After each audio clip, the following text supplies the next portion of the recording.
ओम शांति। हमारे रूपाली बहन जी और सारे अ, अनुभूति ब्रह्मा कुमारी सेंटर के तरफ से सभी भाई बहने जो जुड़े हैं उन सभी को प्रणाम। इंडिया से, भारत भूमि से गुड मॉर्निंग, और आपके लिए तो गुड इवनिंग है अभी।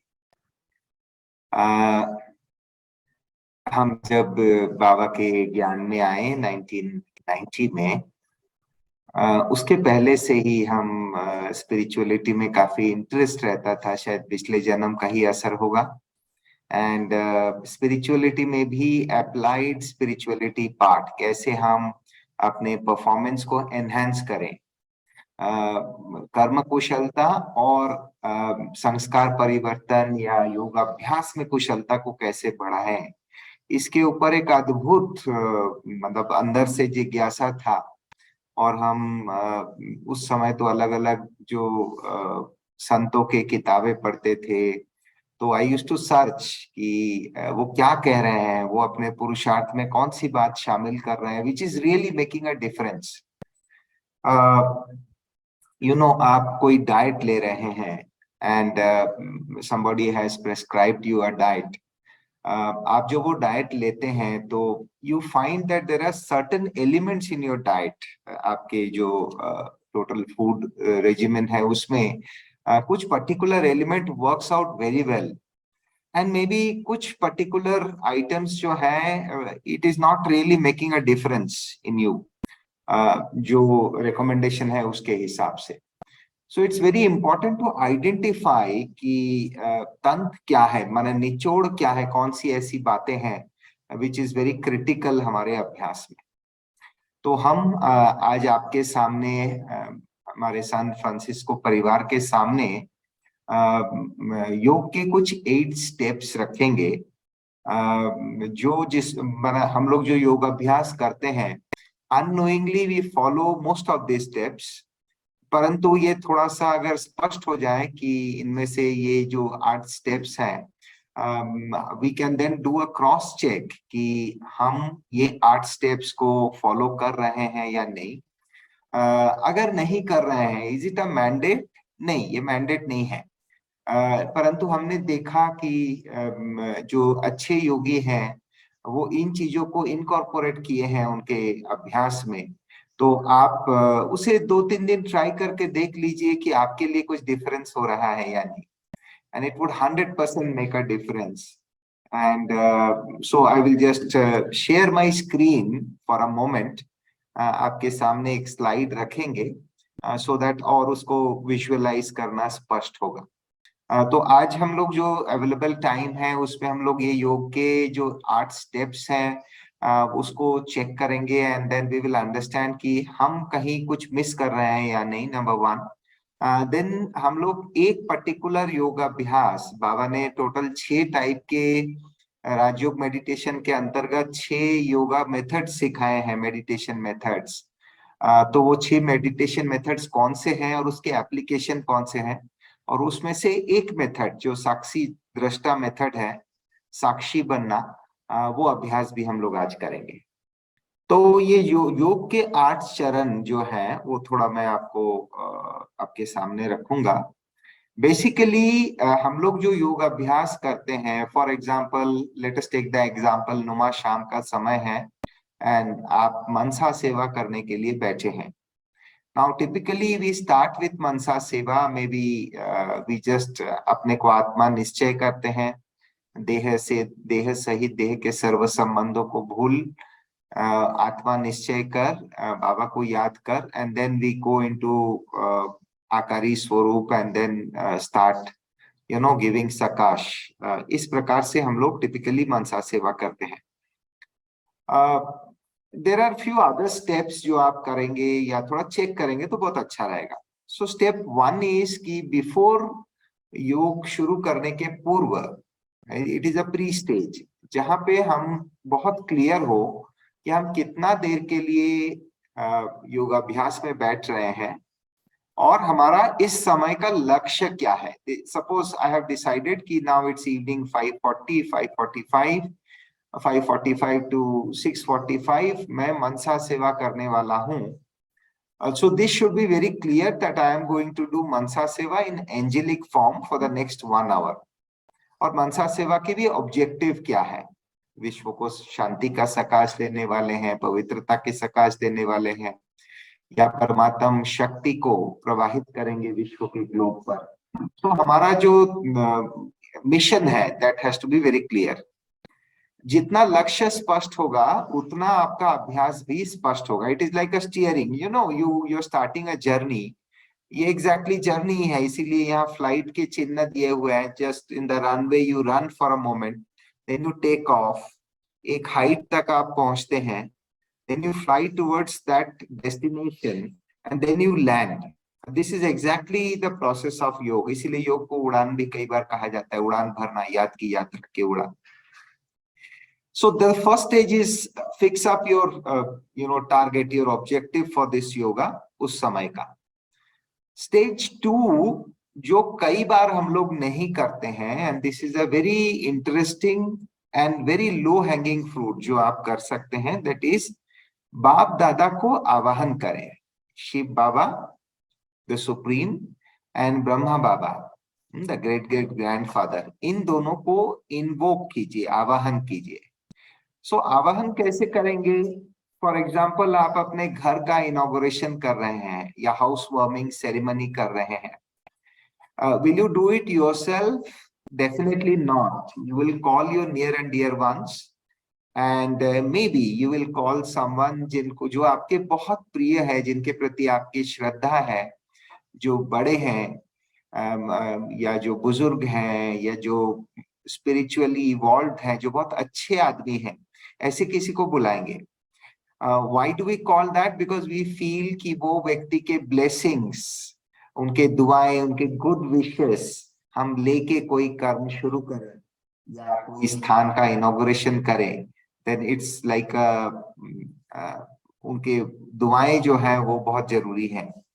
तो उस तरीके से बाप दादा कहते हैं कि सबसे बड़ा काम, सबसे अच्छे काम है जब आप भगवान को याद करते हैं. So this is the best thing that anybody can do on this mother earth, परमात्मा की याद. So वो जो अच्छे कर्म यानी योग अभ्यास शुरू करने के पहले सर्वशक्तिवान शिव बाबा एंड ब्रह्मा बाबा को अगर हम इमर्ज करते हैं, क्योंकि वो हमारे लिए सबसे प्रिय, सबसे समीप, सबसे बड़े आदमी हैं, एंड वी टेल देम कि हम बाबा, हम ये अभ्यास अभी करने जा रहे हैं, एंड हमें आपका साथ, सहयोग, मार्गदर्शन और सुरक्षा का छत्र छाया चाहिए. तो जब आप इनविटेशन बड़े आदमी को देते हैं वो बंध जाते हैं. तो शिव बाबा, ब्रह्मा बाबा भी बंध जाएंगे आपको वहां रहने के लिए, and they will be your mentor जब आप योगाभ्यास कर रहे हैं. And it's a wonderful exquisite feeling जो आप इन्वोकेशन करके देखिए. कितना देर लगता है इन्वोकेशन करने के लिए? Hardly 30 seconds, that's all. So बाबा को आवाहन, ये दूसरा चरण हो गया. अब हम तीसरे जो चरण है, तीसरा स्टेप जिसका ध्यान रखना जरूरी है, वो है, योग में ये माना जाता है कि मन बुद्धि को प्रसन्न करना बहुत इंपॉर्टेंट है और योगाभ्यास के शुरुआत में. और ये चीज तो हम समझते भी हैं कि हम जब अच्छे मिजाज से, खुश मिजाज होकर कोई कार्य करते हैं, चाहे वो खाना बनाना क्यों ना हो, चाहे वो पढ़ाई क्यों ना हो, या सेवा क्यों ना हो, जब हम खुश होके करते हैं तो उसका और रौनक होती है. तो उसी तरीके से योग में कहा जाता है कि आप अपने मन को प्रसन्न कीजिए. तो मन को कैसे प्रसन्न करना है? दो तरीके हैं जिससे आप प्रसन्न कर सकते हैं. एक है, आप अपने जीवन के कोई अच्छी घटना, सकारात्मक अच्छी घटना को याद कीजिए, और जैसे ही आप उस चीज को इमर्ज करेंगे तो आपका मन प्रसन्न होता जाएगा. आप में से जो लोग माउंट आबू आए हैं या आबू रोड आए हैं, अव्यक्त बाबा मिलन किए हैं, तो आपके पहले विजिट या बाबा मिलन का वो दृश्य आप विजुअलाइज कर सकते हैं, या कोई भी सकारात्मक दृश्य, कोई निसर्ग का दृश्य, लाइक फ्लावर्स और समथिंग लाइक दैट, जिससे आपका मन प्रसन्न हो, ऐसे कोई भी चीज आप विजुअलाइज कर सकते हैं. द सेकंड थिंग, दूसरी बात यह है कि मन प्रसन्न करने के लिए केवल जैसे ही आप बोलेंगे अब मेरे अंदर आनंद की अनुभूति हो रही है, तो तुरंत आनंद की शुरुआत हो जाएगा, क्योंकि आत्मा का स्वधर्म शांति है, आनंद है, प्रेम है। तो कई बार दृश्य विजुअलाइज करने का भी जरूरत नहीं होगा, ऑन डिमांड आप उसको जैसे ही संकल्पना करेंगे, अब मेरा मन प्रसन्न हो रहा है, मैं गदगद हो रहा हूँ, मैं बाबा का बच्चा हूँ, बाबा मुझे पढ़ाने आए हैं, बाप दादा मुझे योगाभ्यास में साथ दे रहे हैं, गाइड कर रहे हैं, ये बात सोच के भी आपका मन प्रसन्न आप कर सकते हैं। ये आपके ऊपर है किस तरीके से आप करेंगे, बट ये बहुत इंपॉर्टेंट स्टेप है। ये तीसरा स्टेप जो है। नाउ चौथी स्टेप जो है वो है राजयोग मेडिटेशन का जो नींव है, जो शिव बाबा हम बच्चों को 1936 से सिखा रहे हैं, वो है देह सहित देह के सर्व संबंधों को छोड़ अपने को आत्मा निश्चय कर फिर बाप को याद करो। तो देह भान से परे होना, ये फोर्थ स्टेप है। तो ये 4 स्टेप हम आपको ऐसे लग सकता है अरे भाई इतना स्टेप कैसे याद रखेंगे, परंतु एक्चुअल जब आप अभ्यास करेंगे, जब हम आज करेंगे भी इस चीज को, तो it is hardly a matter of first 3 level को कंप्लीट करने के लिए 1.5 से 2 मिनट लगेगा, दैट्स ऑल। और देह भान से उपराम होने का हम लोग कुछ रूटीन बना ले सकते हैं कि कैसे हम देह भान से उपराम होते हैं। हर एक का अपना प्रोसेस हो सकता है, परंतु अशरीरीपन का अनुभव करना ये इम्पोर्टेंट है। अशरीरीपन जैसे कि कोई सर्जरी होती है, ऑपरेशंस होते हैं, तो सर्जरी में हम लोग हमारे डॉक्टर्स जो हैं वो दर्द ना हो, इसके लिए पेशेंट को वो एनेस्थीसिया देते हैं।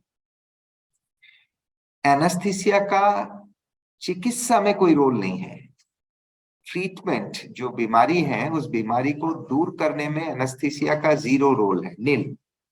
परंतु पेशेंट को दर्द ना हो, पेशेंट लंबा समय बिना हलचल के साथ वो रह पाए, ताकि डॉक्टर्स अपने प्रोसीड्योर कर पाए, इसके लिए एनेस्थीसिया दिया जा रहा है, पेशेंट के कंफर्ट के लिए, और पेशेंट का शरीर कोऑपरेट करे। सोचिए एक ऑपरेशन करने में अगर 4 घंटा लगता है और 4 घंटा पेशेंट को कहा जाए आप बिल्कुल हिलना नहीं, तो ये पेशेंट के लिए बड़ी मुश्किल है, कोई भी आदमी के लिए जागृत अवस्था में नहीं हिले। परंतु वो स्थान अगर सुन्न कर दिया जाए एनेस्थीसिया के प्रभाव से, तो पेशेंट के लिए वो, क्योंकि वो जैसा कि है ही नहीं।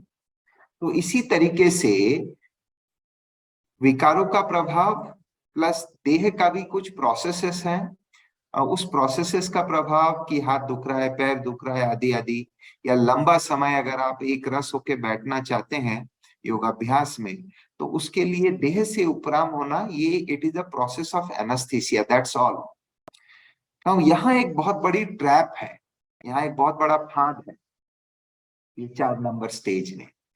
जब हम देह भान से उपराम होते हैं, तो ये एक बहुत बहुत सुखद अनुभूति होती है, शांति की अनुभूति होती है, सुकून की अनुभूति होती है, जो जागृत ऐसे नॉर्मल कर्मयोगी अवस्था में नहीं हो सकता है।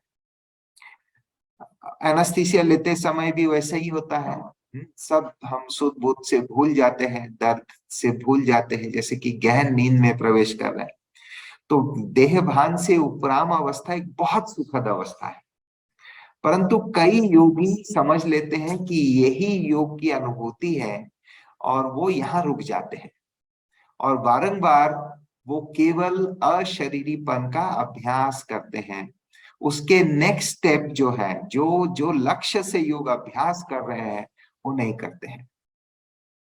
अब आप ही बताइए कि अगर कोई मरीज, पेशेंट, उनको एनेस्थीसिया की एक्सपीरियंस बहुत अच्छी लगी, और वो बार बार केवल एनेस्थीसिया लेता जाए लेकिन ऑपरेशन नहीं करे, तो उनकी बीमारी दूर होगा क्या? दिस इज द कंडीशन, ये अवस्था है हमारे कई बाबा के बच्चों का। हम लोग अशरीरीपन तक जाते हैं, लंबा समय अशरीरी होकर रहते भी हैं, ये बहुत अच्छी बात है। परंतु अशरीरी अवस्था में जो संकल्पना देना है खुद को परिवर्तन के लिए या मनसा सेवा के लिए, या जो योग के 6 अलग अलग बाबा ने मेथड सिखाए हैं, उस चीज को अगर हम आगे नहीं बढ़ाएंगे, इट इज लाइक एनेस्थीसिया लेके आप वापिस आ जा रहे हैं।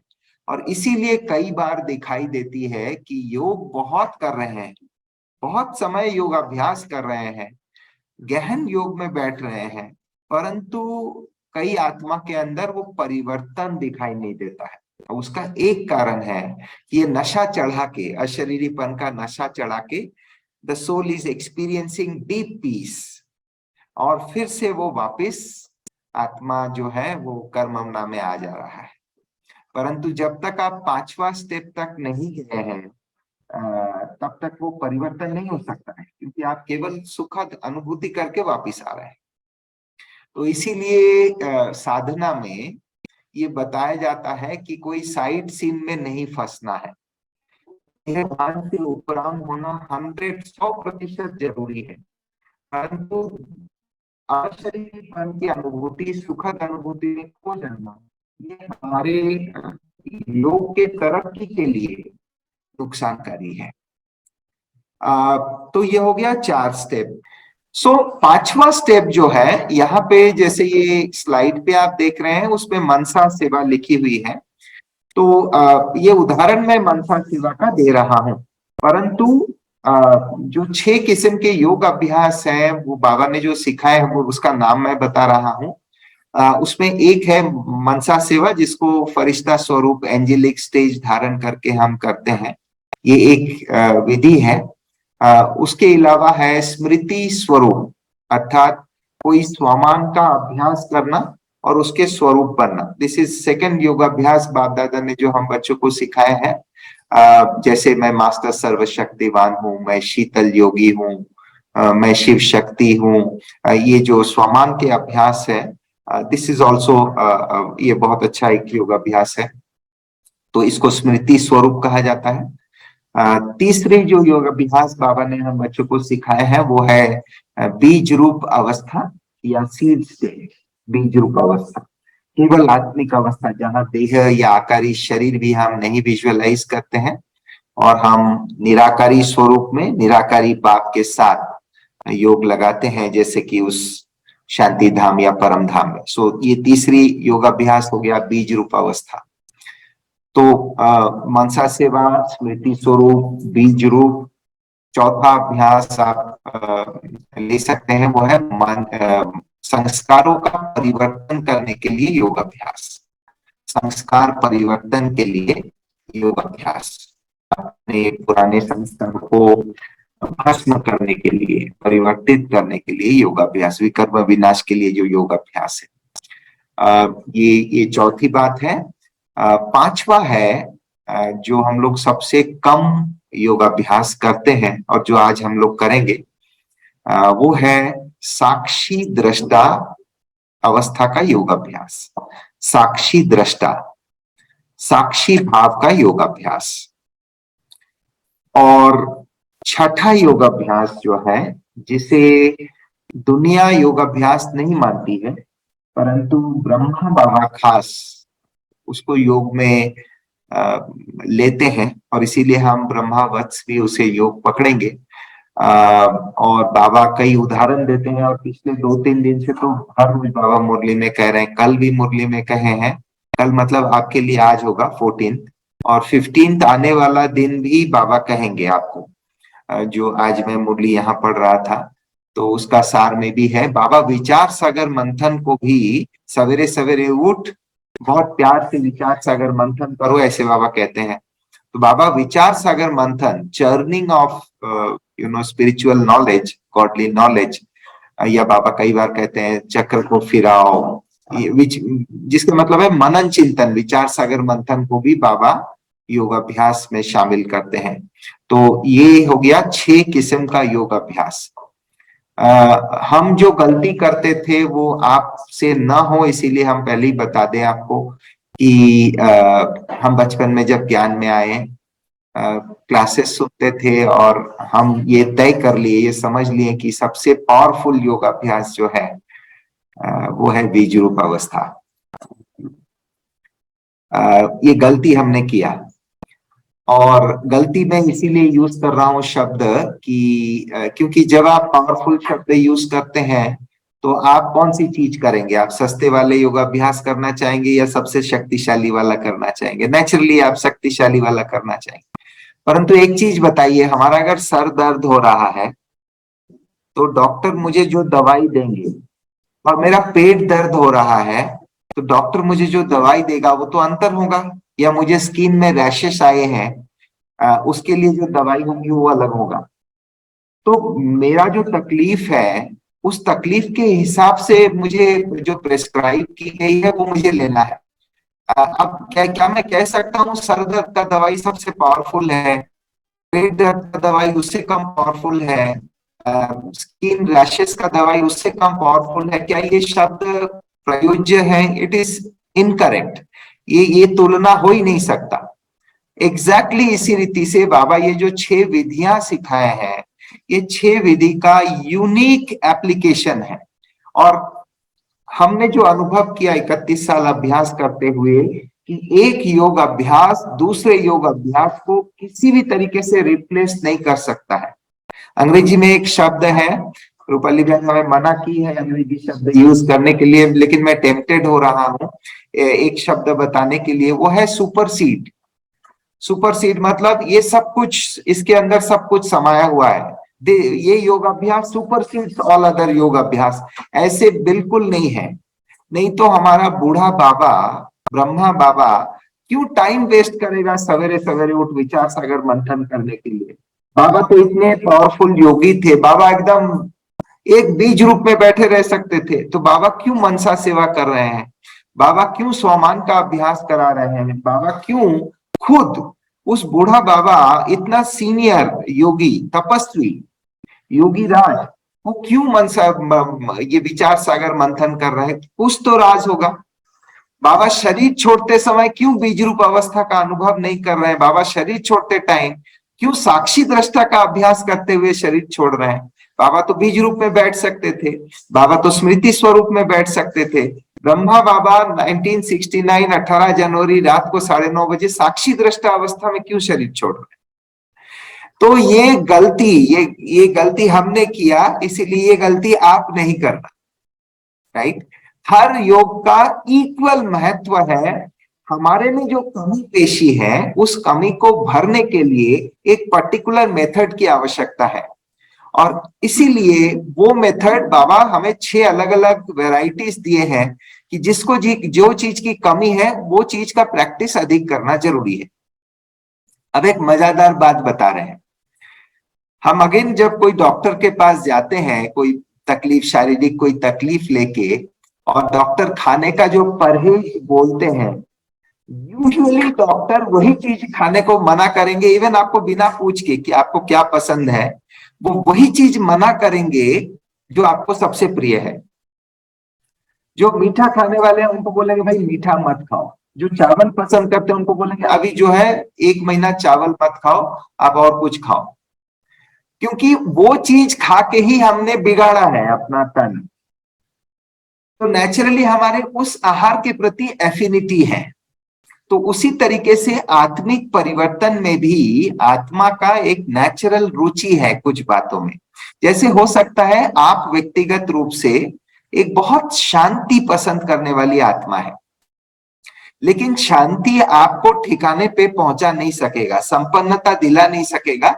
बाबा को आप में शक्ति भरनी है, पावर भरनी है। तो आप अगर मैं शांत स्वरूप आत्मा हूं ये स्वमान करेंगे, अरे वो तो आपका 63 जन्म क्यों, सारा 84 जन्म आपका संस्कार है वो। परंतु प्रोबेबली आपको शक्ति स्वरूप का अभ्यास करना जरूरी है, जो आपका नेचुरल संस्कार नहीं है। तो यूजुअली आपको योग की जो विधि पसंद है वो केवल पसंदगी की विधि करना पर्याप्त नहीं है, आपको आवश्यक क्या है वो करना जरूरी है। योग हमारा पसंदगी का इंपॉर्टेंस नहीं रखता, योग इज अ प्रेस्क्रिप्शन।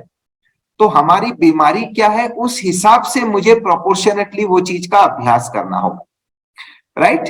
तो ये 6 योग की विधि हमने जो बताया उसमें एक विचार सागर मंथन छोड़ के, क्योंकि विचार सागर मंथन आपको कोई अशरीरी बनने का जरूरत नहीं है, परंतु उसके अलावा और 5 जो विधि है वो 5 विधि जो है उसका 5वां स्टेप में ये अभ्यास करेंगे आप, जहां हम यहाँ एग्जाम उदाहरण के रूप से मनसा सेवा लिखे हुए हैं।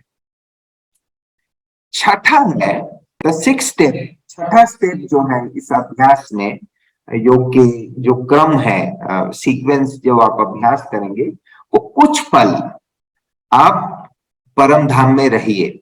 अगर आप बीज रूप कर रहे हैं तो ये स्टेप लागू नहीं है क्योंकि आप परम धाम में ही होंगे, परंतु अदरवाइज कुछ पल ये अभ्यास को भी छोड़कर तेरा तुझको अर्पण कर कुछ पल परम धाम में स्थित हो जाइए। और उसके साथ साथ पर्टिकुलरली अगर आप संस्कारों का परिवर्तन का अभ्यास कर रहे हैं या स्वमान का अभ्यास कर रहे हैं, तो इस छठा स्टेप पर आप अपने आप को एफर्मेशन दीजिए कि जो अभ्यास मैं इस समय योग के अंतर्गत कर रहा हूं उसे मैं जब कर्मणा में लौट आऊंगा हम उसे इनकलकेट कर पाएंगे कर्मणा में भी। मैं योग में जो अभ्यास कर रहा हूं परिवर्तित संस्कार का या परिवर्तित स्वरूप का, वो मैं जब कर्मणा में लौट आऊंगा और दैनंदिन डेली वर्क करता रहूंगा या रहूंगी, तो मैं उसके स्वरूप बन के करूंगा। तो ये अफर्मेशन यहाँ देना जरूरी है। ये एक वैज्ञानिक पद्धति है जिसको पोस्ट मेडिटेटिव सजेशन कहते हैं, PMS कहते हैं, पोस्ट मेडिटेटिव सजेशन। और ये बहुत 2 बार अगर आप रिपीट करते हैं तो जैसे कंप्यूटर में फाइल्स होते हैं कई बार, और कोई हेवी फाइल है तो वहां पे एक विधि होते हैं जिसको हाइपर लिंक कहा जाता है। उस फाइल में एक छोटा सा आइकन देते हैं, उस पर क्लिक करेंगे तो दूसरा फाइल खुल जाती है। तो ये एग्जैक्टली छठा स्टेप में आप हाइपर लिंकिंग कर रहे हैं कि जो योगाभ्यास के अनुभूति आप अभी कर रहे हैं योग में बैठकर, ये जब हम कर्मणा में आएंगे उस टाइम में होना चाहिए। जैसे कि अगर मेरे अंदर गुस्सा है और मैं गुस्सा से परिवर्तित शांत स्वरूप का अनुभूति कर रहा हूं, मैं विजुअलाइज कर रहा हूं कि लोगों के साथ मैं मिल रहा हूं, गुस्सा जैसे परिस्थितियां आ रही है लेकिन मुझे गुस्सा नहीं आ रहा है। अब ये अभ्यास तो मैं शांति से बैठ के योग में किया, मैं शांत स्वरूप हूं, पर जब वो सिचुएशन आएगी क्या मैं उसको इमर्ज कर पाऊंगा उस टाइम? तो वो हाइपर लिंकिंग जरूरत है। तो जिसके कारण छठा स्टेज में आप अपने आप को सूचना दे सकते हैं, संकल्पना दे सकते हैं, जिसको हम पोस्ट मेडिटेटिव सजेशन कहते हैं, उसको आप इनबिल्ट कर सकते हैं। अब आते हैं 7वां स्टेज। तो जो 4था स्टेज, जैसे आप देख रहे हैं कि देह भान से आपने उपराम हुए, अशरीरी बने। अब ये जैसे एक फ्लाइट की यात्रा है, तो हम तो उड़ के उड़ान भर लिए हैं, परम धाम पहुंच गए हैं, सूक्ष्म वतन पहुंच गए हैं, मधुबन पहुंच गए हैं, अच्छी अनुभूति कर रहे हैं। अब अगर पायलट अनाउंस करे शुक्रिया, आपका यात्रा शुभ हो, आपका दिन शुभ हो, आप पहुंच गए ठिकाने पर, अब हम फ्लाइट के इंजन बंद कर दे रहे हैं, ओम शांति। तो क्या होगा? मैं आसमान में हूं, मैं परम धाम में हूं, मैं सूक्ष्म वतन में हूं, और मैं योग को सडनली अबॉर्ट कर रहा हूँ, पूरा कर रहा हूँ, तो मैं तो कहीं नहीं रहा। तो मैं जहां से शुरुआत किया, क्योंकि इस समय मैं आत्मा तो शरीर में हूँ, देह में हूँ, और ये मुझे गाड़ी मिला हुआ है, ये वाहन है, शरीर व्हीकल मिली हुई है, कार मिला हुआ है। तो मुझे जो बुद्धि का यात्रा में किया हूं उसका लूप को क्लोज करके लौट आना है मुझे यहाँ। अगर हम नॉट, आप कहेंगे नहीं जी हम तो सूक्ष्म वतन में ही रहना चाहते हैं और उसके बाद कर्मणा में आ जाएंगे, आप आ सकते हैं। उसमें 1-2 घटनाएं हो सकती है आपके साथ, और हुआ भी होगा। वो ये है कि जब आप योग से उठेंगे आपको इम्बैलेंस फील हो सकता है, आप लुढ़क गए, या उसके बाद स्टेप क्लाइंबिंग या स्टेप से नीचे उतरना है, अगर आप गिर गए, अब योग करके उतरते समय, सीढ़ी उतरते समय आप गिर गए, या यू स्टम्बल इनटू समथिंग, आप किसी के ऊपर जैसे पैर अटक गया, इस प्रकार के कुछ चीजें हो सकती है अगर आप देह में लौट नहीं आए हैं, कर्मयोगी अवस्था पर लौट नहीं आए हैं। आपको लैंडिंग भी करना है क्योंकि आप टेक ऑफ किए हैं, हवा में है, यात्रा कर रहे हैं, फिर विमान को लैंड करना है, ये जरूरी है। तो इसीलिए देह में लौट आना ये इंपॉर्टेंट है, 7वां स्टेप। एंड 8वां जाहिर है कि हम बाप दादा को आह्वान किए थे योग शुरुआत में, तो अब बाबा को शुक्रिया अदा तो करना ही है, ग्रेटिट्यूड। और ग्रेटिट्यूड का तो पाश्चात्य देश में बहुत आजकल अभ्यास भी हो रहा है ग्रेटिट्यूड, तो ग्रेटिट्यूड एक्सप्रेस करना ये है 8वां स्टेप। सो ये कुछ स्टेप हैं जो जुड़वा जुड़वा है। फॉर एग्जाम्पल जैसे बाबा को आह्वान करना, दिस आप शुरुआत में कर रहे हैं और बाबा को कृतज्ञता व्यक्त कर रहे हैं। और उसी रीति देह भान से, देह से उपराम हो रहे हैं, अशरीरी हो रहे हैं, और फिर योगाभ्यास के पश्चात उठते समय देह में लौट आ रहे हैं। राइट, तो ये 8 स्टेजेस हैं। अब हम खुद चेक कर लें कि इसमें से कुछ अभ्यास अगर हम नहीं कर रहे हैं। सबसे ज्यादा ये पहले 3 स्टेप्स बाबा के बच्चे मिस करते हैं कई बार।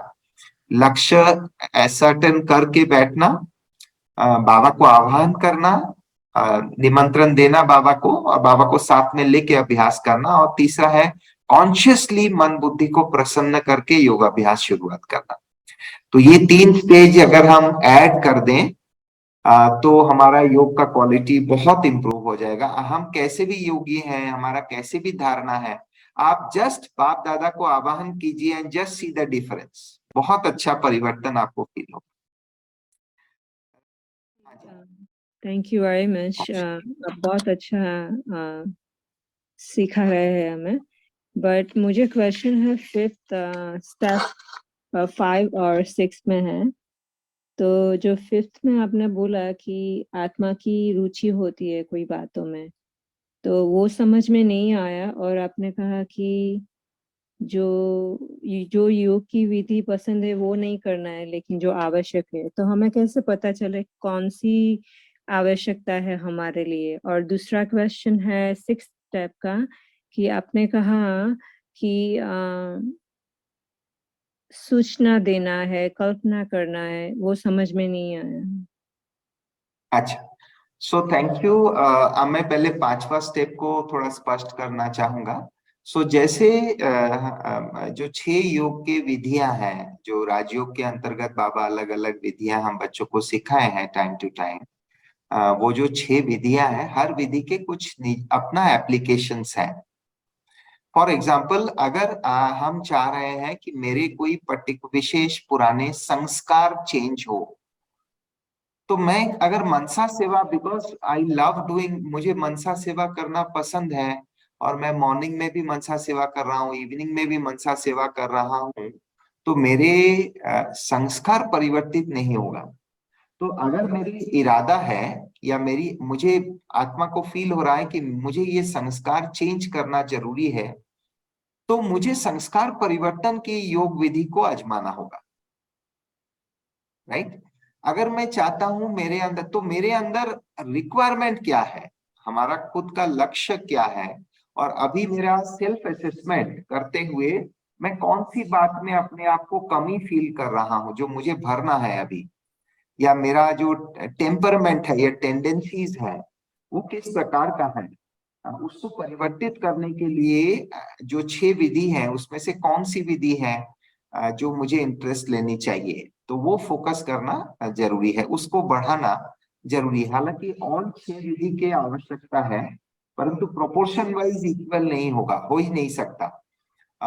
एग्जैक्टली जैसे कि आप इंडियन लंच करते हैं भारतीय पद्धति में, सो यू हैव राइस, आप चपाती लेते हैं, आप दाल लेते हैं, सब्जी लेते हैं, मिठाइयाँ लेते हैं, अचार लेते हैं, बट अचार का quantity will be pickle, pickle का quantity will be lesser, dal will be more than that, maybe chapati or rice will be still more, salads will be more, so the proportion सबका अलग अलग है। तो उस तरीके से आपका ऑप्टिमल प्रोपोर्शन, आपका लक्ष्य क्या है, उसके बेसिस में असर्टेन करना होगा। So this is about 5, item number 5। आप अगर थोड़ा सा कॉन्शियस होके सोचेंगे, इस पर विचार सागर करेंगे, अपने बारे में थोड़ा सा इंस्पेक्ट करेंगे, सेल्फ इंस्पेक्शन, या अगर आप, आपकी जो दीदी है, आपके जो टीचर है, ब्रह्मा कुमारी बहन जी है, इवन शी कैन असिस्ट कि दीदी हमें क्या करना चाहिए, कौन सी बातों में परिवर्तन लाना चाहिए, and that would help you a long way. छठा जो है वो ये है कि पर्टिकुलरली आप कोई भी अभ्यास कर रहे हैं, कुछ पल परम धाम में रहिए उस अभ्यास के एंड में। लाइक बिकॉज आप जो अभ्यास कर रहे हैं, यू आर डूइंग अ पुरुषार्थ, वो आपका नेचुरल सेल्फ नहीं है, आप you are putting efforts. Now छठा step is effortless step. So आप कुछ पल परम धाम में समा जाइए, ये आपका ओरिजिनल स्वरूप है, अनादि स्वरूप है, कुछ पल। पर्टिकुलरली अगर आप संस्कार परिवर्तन के लिए कुछ कर रहे हैं या स्वमान का अभ्यास कर रहे हैं, मैं शांत स्वरूप आत्मा हूं, उदाहरण। अब आप कॉन्शियसली ये प्रैक्टिस कर रहे हैं बिकॉज आपको ये अनुभव हो रहा है कि जब हम कर्म में आते हैं तो कर्म में मैं शांत नहीं रह पा रहा हूं, I am getting disturb. Now karma place is at the work place there, और मैं यहाँ मेडिटेशन बैठ के कर रहा हूँ एट माई होम और एट द सेंटर। तो मैं शांति की अनुभूति मेडिटेशन के समय कर रहा हूँ। But when I go to work, when those situation, environment, बाहरी परिस्थितियां हावी होती है, उस समय ये मैं जो अभ्यास कर रहा था मेडिटेशन में बैठ के, उस समय मैं इमर्स कर पाऊंगा क्या? तो उसके लिए ये प्रैक्टिस को उस समय के साथ लिंक करना है। And how do you link that? आपको केवल अपने आप को बोलना है, रिपीट करना है मन ही मन, कि जो अभ्यास मैं अभी कर रहा हूं, जो शांत स्वरूप का अभ्यास मैं अभी कर रहा हूं, जब मैं कर्मणा में जाऊंगा, मैं ये अभ्यास को वहां भी कायम रख पाऊंगा। सो बी इट। इस तरीके से 2 बार मन ही मन अफर्म कीजिए खुद को। Hope that clarifies. नीरा बहन। ओम शांति भाई जी। ओम शांति। मेरा क्वेश्चन है कि आपने बोला कि लैंडिंग इज इम्पोर्टेंट, तो मैं जब से योग में आई, ये ज्ञान में आई, ये क्वेश्चन हमेशा रहा है कि व्हाट इफ अपना योग एब्रप्टली ब्रेक हो जाता है, तो क्या हमें उसका फायदा नहीं रहता है? क्या मेंटली हम अटके हुए कहीं फील करते हैं ऐसा? और 2 क्वेश्चन है मेरे। दूसरा ये है कि जो शायद आधा आधा आपने आंसर कर ही दिया, लेकिन कर्म करते वक्त कैसे योग में आपकी टेक्निक्स क्या है, वो हमें बताइए। ओके। कर्म करते हुए योग कैसे करना है, मैंने वो आज इंक्लूड नहीं किया था एजेंडा में। सो बट क्विकली आपको एक एक टेक्निक बता देंगे अभी। परंतु जो पहला क्वेश्चन आपका था, योग कभी भी अब्रप्टली एंड नहीं करना है, सडनली एंड नहीं करना है। इवन अगर आप मेडिटेशन में बैठे हैं और आपका डोर बेल बजी, आप अकेले हैं घर में और you have to open the door, तो भी quickly within a second आप अपने आप को सूचना दें, एंड नाउ मैं शरीर में लौट आ रहा हूँ। मैं तुरंत एक एक सेकेंड में मैं भ्रुकुटी में लौट आ रहा हूँ, और मैं शरीर का, मन बुद्धि संस्कार का, शरीर भ्रुकुटी सिंहासन में स्थित होकर पूर्ण शरीर का नियंत्रण ले चुका हूँ। अब मैं उठ रहा हूँ, तो तुरंत उसको एक सेकंड में भी वापिस आ जाइए। बट सडनली योगाभ्यास के बीच में उठिए नहीं, या उसको सडनली एंड नहीं कीजिए। और किसी को भी कोर्स में या मेडिटेशन कमेंट्री देते time, it should not end up in Paramdham, it should not end up in Sukshmavatan. The only exception is जब आप नींद के पहले योगाभ्यास कर रहे हैं, तो वहां आप you just end up that at that place and leave it there. Only exception है नींद में प्रवेश करते समय।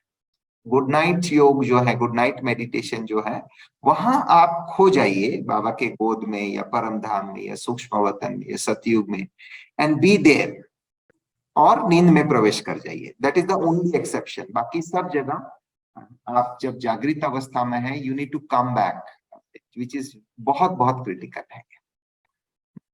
वो जो आप कर्म करते हुए कैसे याद कर सकते हैं, हमारा क्या टेक्निक है, एक टेक्निक आपको बाद में शेयर करते हैं। ओके, आगे बढ़े। राइट। सो नाउ एक योग अभ्यास जो आज बाबा 6 योगाभ्यास बाबा ने जो सिखाए हैं हम बच्चों को, उसमें से एक योगाभ्यास साक्षी दृष्टा का है। और साक्षी दृष्टा योगाभ्यास में there are certain important aspects.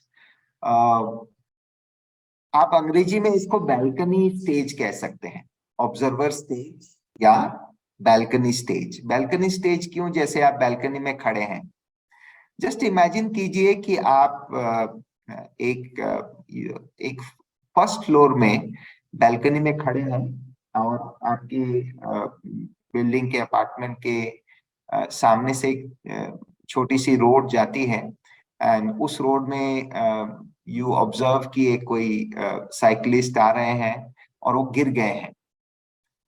सो आप उसको देख के जस्ट मेंटली विजुअलाइज कीजिए। आप माना you are at a distance of maybe 20 और 20 या 25 मीटर दूरी में है फर्स्ट फ्लोर, और आपके नीचे ही रोड है। You are standing in the balcony, तो आपका रिएक्शंस क्या होंगे? नाउ जस्ट इमेजिन कि आप इसी बिल्डिंग, इसी अपार्टमेंट के 20वां फ्लोर, 20th फ्लोर में आप हैं। रास्ता वही है, जो साइकिलिस्ट जा रहा था वो भी वही है, आप भी वही है। जस्ट आपका लोकेशन जो है, इंस्टेड ऑफ फर्स्ट फ्लोर आप शिफ्ट किए हैं 20वां फ्लोर में। और वो लड़का जो है, वो बॉय जो है, वो साइकिल से गिरता है, आप देख पा रहे हैं, परंतु हर चीज छोटी छोटी दिखाई दे रहा है। उस बच्चे का रिएक्शंस आपको दिखाई नहीं दे रहा है। वो जो वो आवाज कर रहा है वो आपके कान तक नहीं पहुंच रहा है, but you are able to see, आप स्पष्ट रूप से सब कुछ देख पा रहे हैं। अब आपके रिएक्शंस क्या होंगे, आपके इमोशंस क्या होंगे?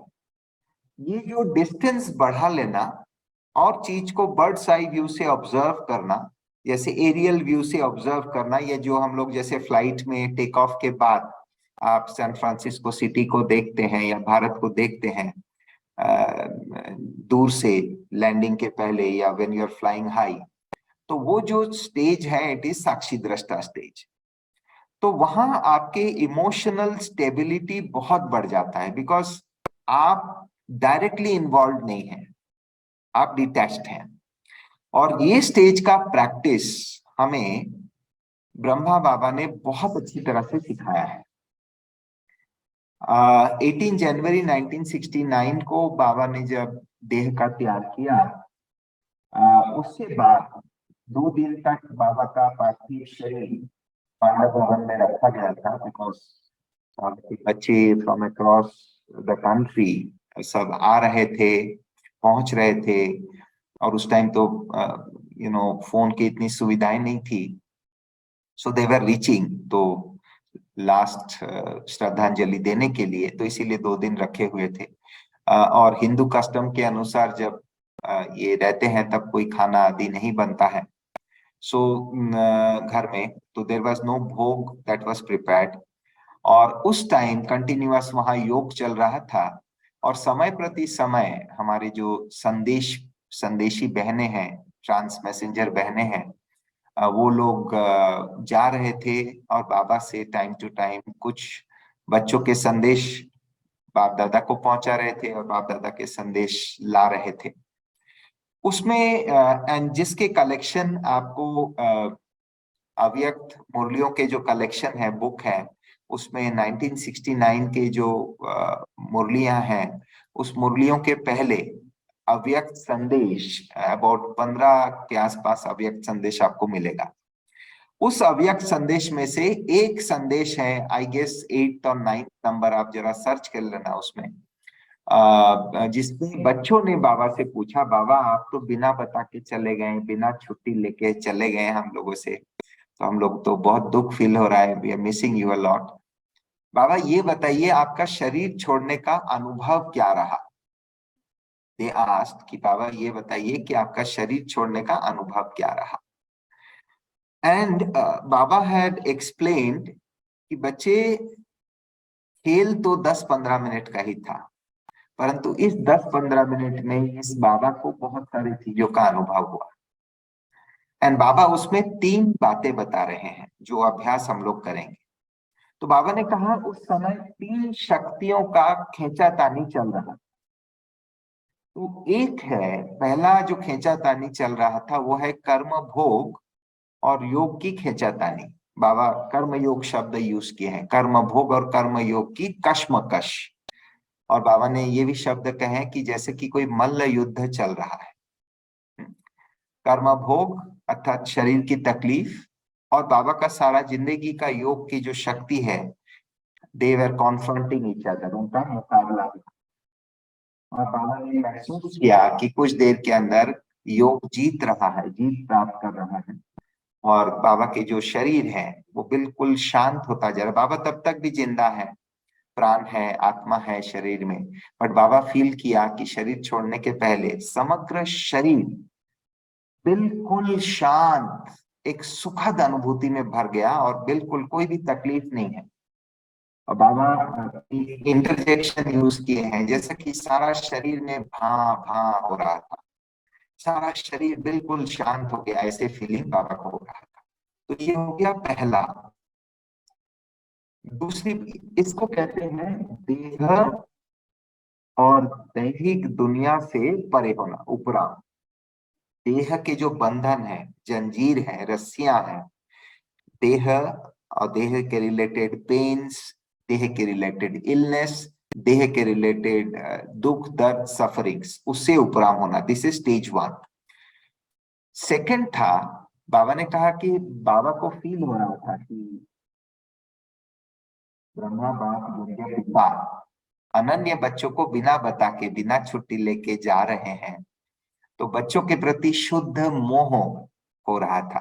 बाबा हैज यूज दिस वर्ड, शुद्ध मोह, परंतु बाबा उसको भी जीता। तो सेकंड जो हमें साक्षीपन का अभ्यास में करना है वो है देहधारियों के प्रभाव से उपराम।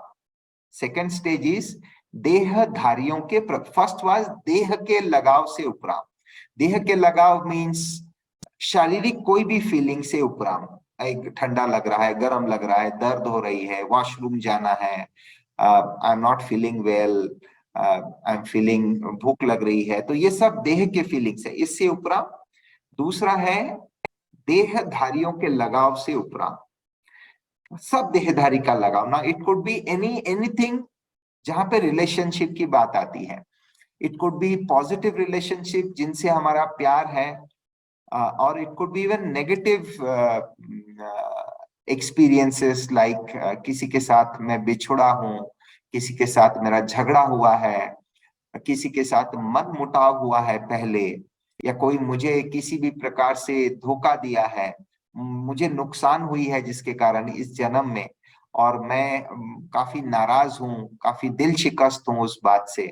तो वो चीज भी देहधारी का रस्सी है।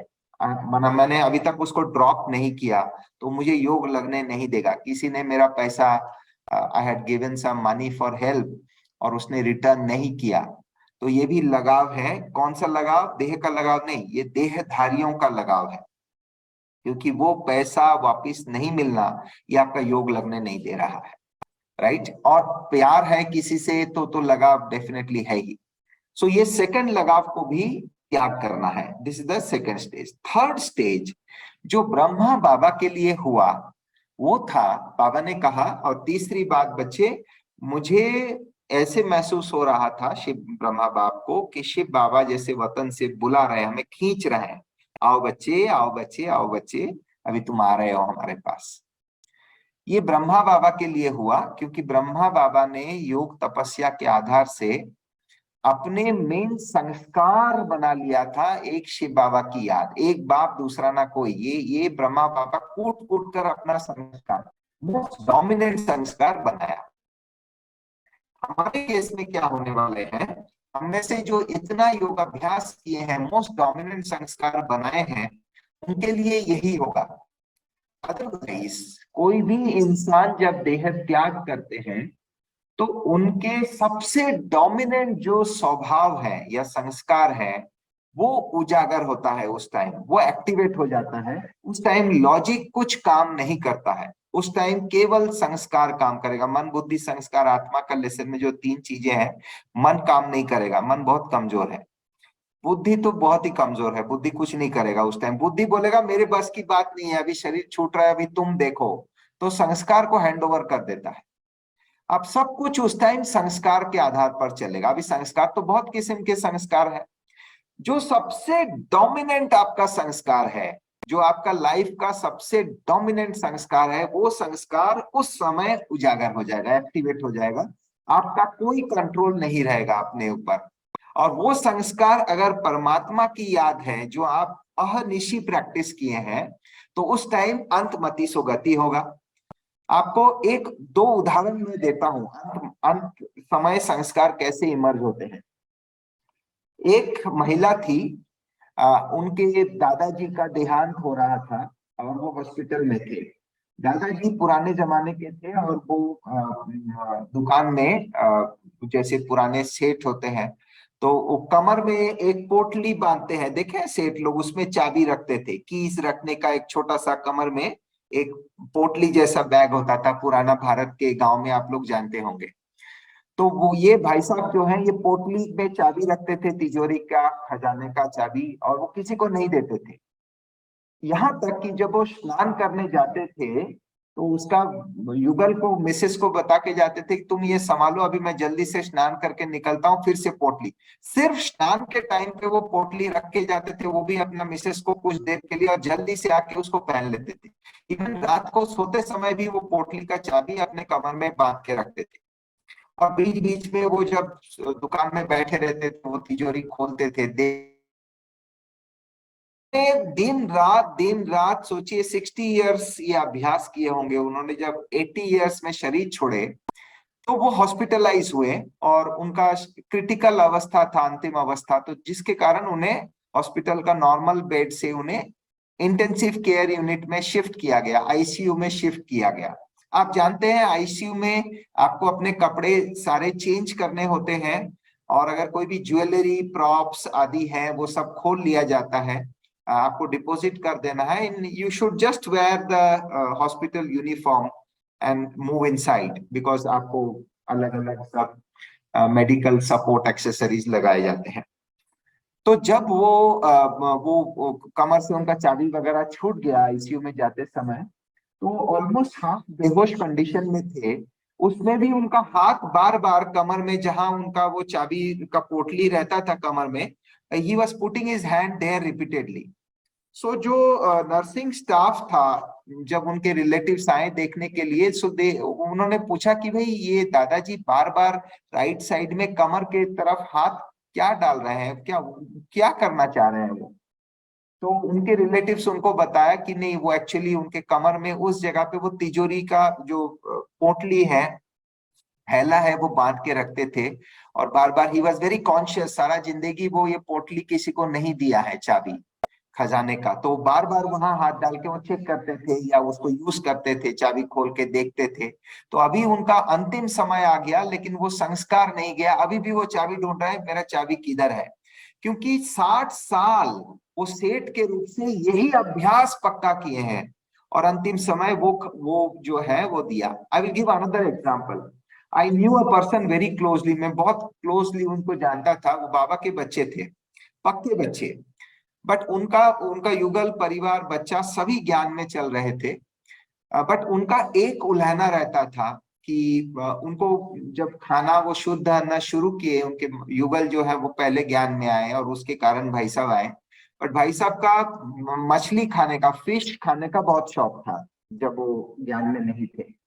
और उनको बहुत दुख रहता था कि ओहो मेरा फिश खाना छूट गया, मेरा फिश खाना छूट गया। तो फिश खाने का उनको बहुत शौक था, बट वो धारणाओं पे चल रहे थे। और कहीं पे कोई बड़े प्रोग्राम्स अगर होता था और उनको फिश दिखाई देता था, या इवन शॉपिंग करने गए, कोई फिश मार्केट दिखा, तो ही कुड नॉट रेजिस्ट। वो कुछ देर खड़े होकर, ऐसे वो डेड फिश, रास्ते में कच्चे फिश पड़े हैं, उसको देख कर भी उनको सुकून होता था, क्योंकि वो फिश खाने के संस्कारी थे। लेकिन खाना उनका पूरा शुद्ध अन्न चल रहा था, सब धारणाओं में चल रहे थे। ये भाई साहब का जब शरीर छोड़ने का मौका आया, उस दिन 2 दिन पहले से ही स्टार्टेड इंसिस्टिंग, वो पूछने लगे कि मुझे मछली खाना है। और उनके युगल रोने लगे, बोला तुम 15 साल से ज्ञान में चल रहे हो, सभी धारणाएं, अमृत वेला, मुरली, योग, खाना, ट्रैफिक कंट्रोल, बाबा मिलन, ए टू जेड, सारे पवित्रता, सारी धारणाएं तुम कर रहे हो, तुम्हें ये कौन सा मतलब ऐसे भ्रष्ट बुद्धि हो गया तुम अभी? बोला नहीं, मुझे फिश खाना ही है, मुझे फिश खाना ही है। और वो जबरदस्ती करके, जैसे कि पागलपन, माना उनको कंट्रोल किया नहीं जा रहा है, ऐसे हालत हो गया शरीर छोड़ने के 2 दिन का पहले, एट द एज ऑफ 75 और 76। वो ऐसे पागलपन करने लगे, and then he went outside the room. उस कंडीशन में चल नहीं पा रहे हैं, और उनका रिलेटिव्स, उनको जो नॉनवेज खाने वाले रिलेटिव्स हैं, वो उनको फिश खिलाया, और उसके बाद वो 1 दिन के बाद शरीर छोड़े। तो इस तरीके से हमारा जो संस्कार है वो अंत में उजागर होगा। और इसीलिए बाबा कहते हैं कि तुम ऑलवेज अभ्यास करो, अपने को आत्मा निश्चय करो, शिव बाबा को याद करो, आत्मा निश्चय करो, शिव बाबा को याद करो, आत्मा निश्चय करो, शिव बाबा को याद करो, क्योंकि अंत में तुम्हें यही रट चलनी चाहिए, और उसी में तुम शरीर छोड़ोगे। That's the reason.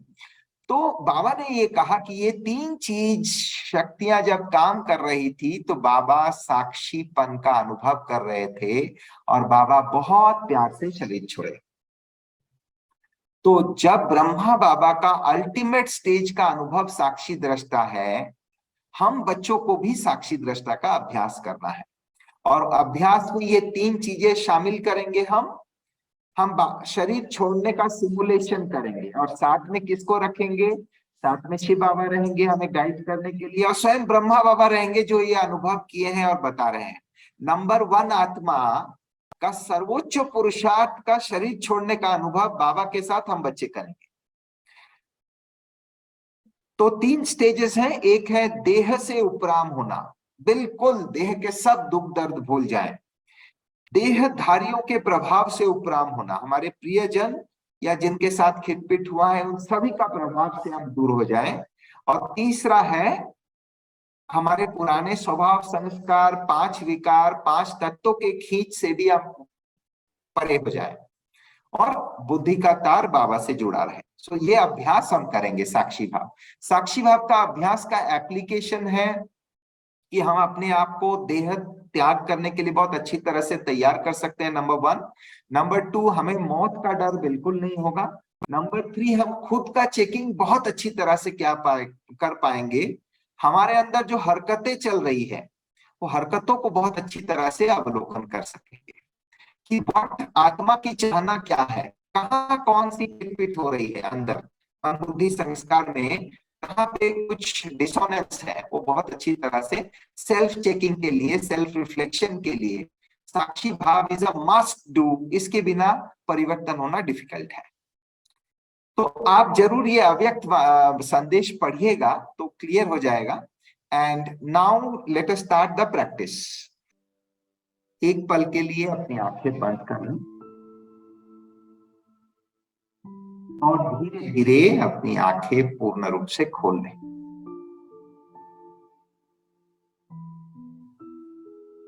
इस समय ब्रह्मा बाप समान देह त्याग के साक्षी भाव की अनुभूति करने के लिए योगाभ्यास में बैठे। प्राण प्यारे बाप दादा को आवाहन करें। ओ बाबा, योगाभ्यास में आपका साथ, सहयोग, मार्गदर्शन हम बच्चों को सतत प्राप्त हो रहा है।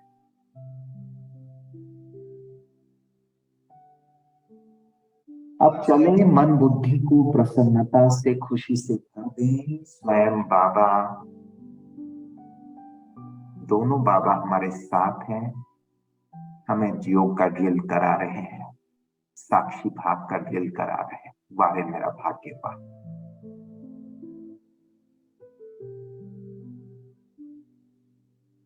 मन बुद्धि प्रसन्नता से, आनंद से भरपूर होता जा रहा है। अब देह से उपराम होने का प्रक्रिया शुरू करें। अपने दोनों बाहों पर एकाग्र करें।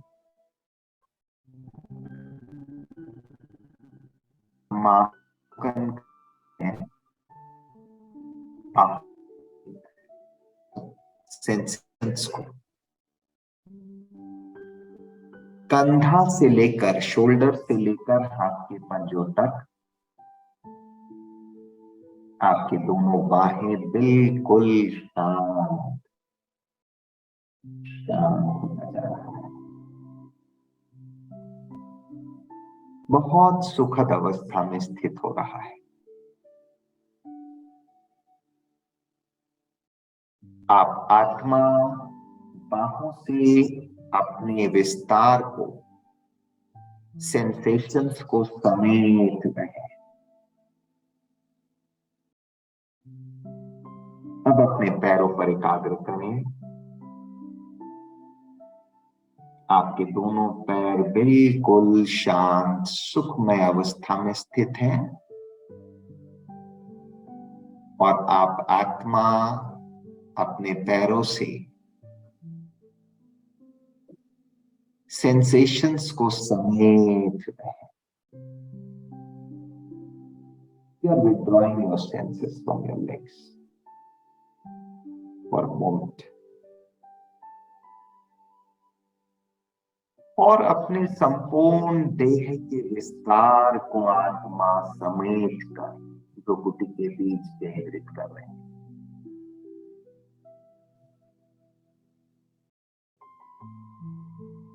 आप पूर्ण रूप से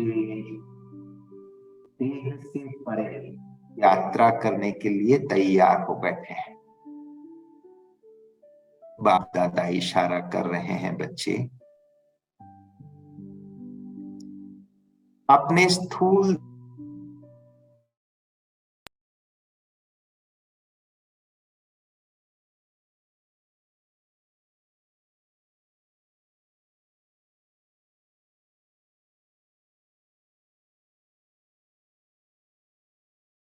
जैसे ही अशरीरी भव शब्द 3 बार सुनेंगे, तत्पश्चात 1 से 10 नंबर काउंट सुनेंगे, आप देह भान से पूर्ण रूप से परे हो जाएंगे। बाबा इशारा कर रहे हैं, बच्चे शुरू करो देह से उपराम होना। There we go. अशरीरी भव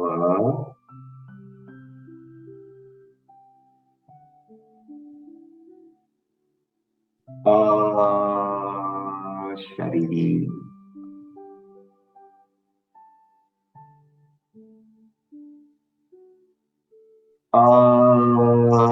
अशरीरी। आप देह से उपराम हो चुके हैं। दूर से अपने शरीर को योगावस्था में बैठा हुआ अवलोकन कर रहे हैं और जैसे ही 1 से 10 नंबर काउंट सुनते जाएंगे, हर काउंट के साथ आप गहन अशरीरी अवस्था का अनुभूति कर रहे हैं। हर काउंट के साथ बुद्धि को आकृति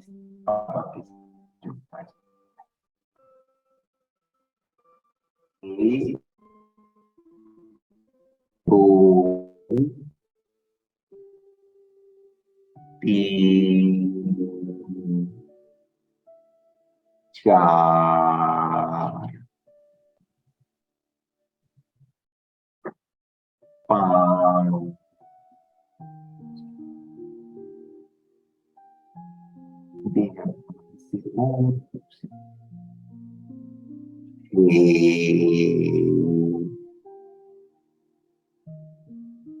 7, इस समय आप संपूर्ण फरिश्ता स्वरूप का अनुभूति कर रहे हैं, ब्रह्मा बाप के साथ। बाबा आप समान फरिश्ता स्वरूप जीवन मुक्त अवस्था का अनुभूति कर रहे हैं।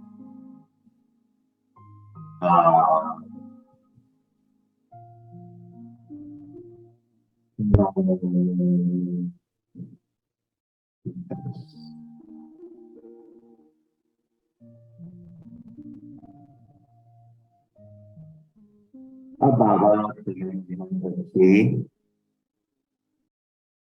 देह से संपूर्ण उपराम अवस्था को स्पष्ट रीति से महसूस करो। देह का भान से परे, देह मौन से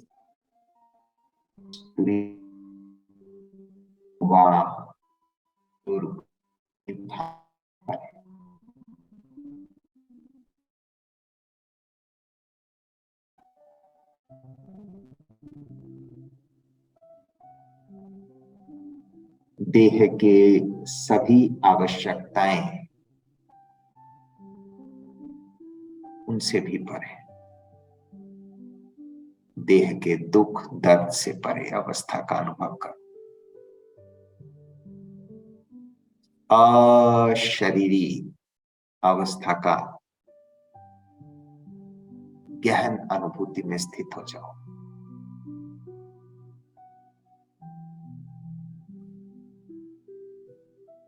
आंखें खुली रहें। बुद्धि का तार एक शिव बाप से जुड़ी हुई है और आप अशरीरीपन का, देह से उपराम अवस्था का अनुभव कुछ पल और करते रहे।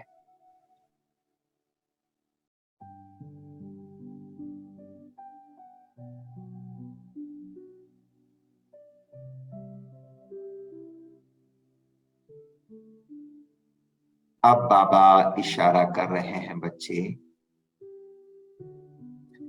देहधारियों के लगाव, प्रभाव, झुकाव से परे हो जाओ। अपने सभी प्रियजनों को परमात्म वरदानों से भर दें। वो सब संपन्न है, खुश है। जिनके साथ खिटमिट हुई है उनसे भी आप छुट्टी ले रहे हैं। उन्हें भी परमात्म वरदानों से भरकर, सद्बुद्धि दिलाकर अपना हिसाब किताब से मुक्त हो। देहधारियों के सर्व प्रभाव से परे हो गए।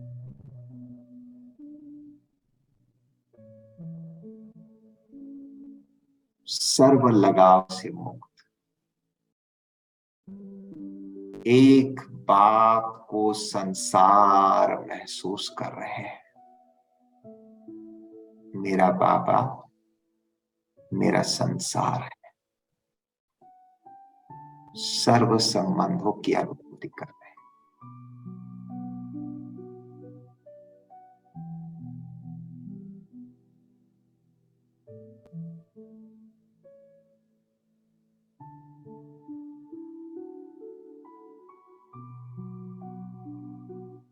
देहधारियों के सर्व प्रभाव से परे कितनी निश्चिंतता है। और अब बाबा ले चल रहे हैं बच्चे, अपने पुराने स्वभाव संस्कार के प्रभाव से तुम मुक्त हो। 5 विकारों के प्रभाव से, प्रकृति के तत्व के प्रभाव से महसूस करो अपने आदि अनादि स्वरूप के जीवन मुक्त अवस्था को। बाबा इस समय सर्व बंधनों से मुक्त, कर्मातीत, जीवन में होते हुए जीवन मुक्त स्टेज की अनुभूति, सर्वोच्च सुखमय अनुभूति करा रहे हैं। सारे विश्व को आप देख पा रहे हैं, परंतु विश्व के सर्व प्रभाव से भरे महसूस करें समर्थ अवस्था। एक बाबा के हाथ में डोर समर्पित कर इस जीवन मुक्त अवस्था का अनुभूति 1 मिनट करें, आंखें खुली रहे।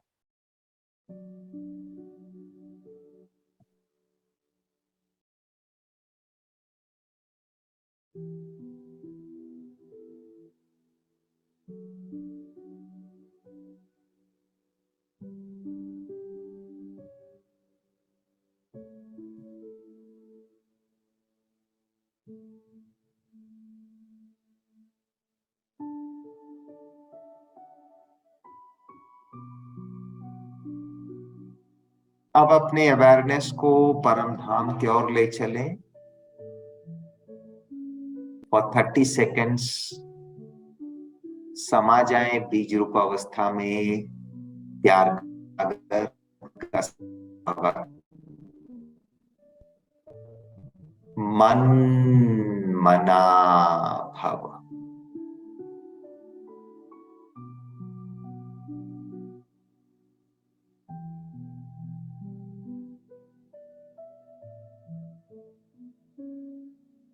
मन मना।